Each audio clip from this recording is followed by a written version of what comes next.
பிரியமானவர்களே, இயேசு நாமத்தில் வாழ்த்துக்கள். தேவனுடைய நீதி என்ன பண்ணும்னா, நம்மளை தப்புவிக்கும். அது நிறைய விஷயம் பண்ணும். நம்மளை ரட்சிக்கும், நம்மளை காப்பாற்றும். இன்றைக்கி நம்ம பேச போகிறது தப்புவிக்கிற குணம். ஸோ சங்கீதம் 116வது சங்கீதத்தில் 8வது வசனத்தில் இப்படி வாசிக்க கேட்கிறோம். தேவரீர் நீர் என்னுடைய ஆத்மாவை மரணத்துக்கு தப்புவித்தீர். நம்பர் 1. கண்ணீருக்கு தப்புவித்தீர். 3வது இடறுதலுக்கு தப்புவித்தீர் அப்படின்னு சொல்லி வசனம் போதிக்குது. ஸோ வசனம் என்ன போதிக்குது நல்லா கவனித்து பார்க்கணும். நம்மளை தப்புவிக்குது. அப்போ நம்ம நிறைய பேர் நிறைய விதத்தில் நம்மளை தாக்குகிறார்கள், நம்மளை கஷ்டப்படுத்தணும்னு நினைக்கிறாங்க. அதாவது கண்கள் மூலயமா நம்மளை கஷ்டப்படுத்தணும்னு நினைக்கிறாங்க. தப்பானதை பார்க்குறது, தப்பானதை புரிஞ்சிக்கிறது, தப்பாக புரிஞ்சுக்கிட்டு அழுவாங்க. எமோஷனலாக இம்பேலன்ஸ் ஆகி அவங்க என்ன பண்ணுவாங்க, எல்லோரும் என்னை ஏமாத்துறாங்க, எல்லோரும் என்னை குடும்பப்படுத்த அப்படின்னு சொல்லி அவங்க வேதனைப்பட்டு அழுவாங்க.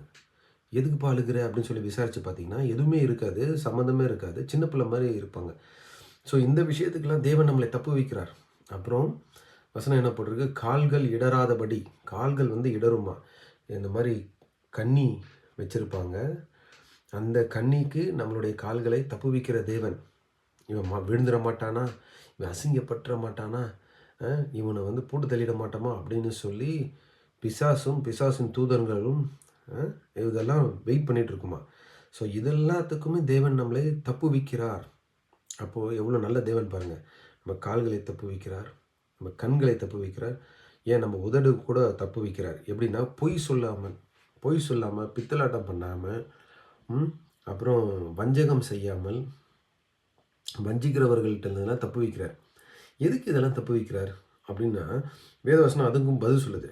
சங்கீதம் 119 பதில் சொல்லுது. எதுனா, தேவனுக்கு முன்னாடி உண்மை உள்ளவனாய் நடப்பதற்காக, தேவனுக்கு முன்னாடி உண்மை உள்ளவனாய் நடப்பதற்காக தேவனுடைய நீதி, தேவனுடைய கிருபை நம்மளை இத்தனை விஷயத்துலேருந்து தப்பு வைக்கிறது. நம்ம கண்ணில் தப்பு வைக்குது, கண்ணீர்லேருந்து. காது கண்டதை கேட்காதபடிக்கு, அப்புறம் உதடு, அப்புறம் கால், இந்த மாதிரி விஷயத்தில் தேவன் நம்மளை தப்பு வைக்கிறார். எவ்வளோ நல்ல தேவன் பார்த்தீங்களா.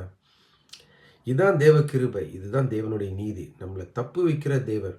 அப்போது தேவனை நாம் எடுத்துக்கொண்டோம், நம்ம விசுவசிக்கிறோம் அப்படின்னா தேவன் நமக்கு செய்கிறார். நாமளும் நம்மளை சுற்றி இருக்கிறவங்கள நாமளும் தப்பு வைக்க வேண்டியது நம்மளுடைய கடமை.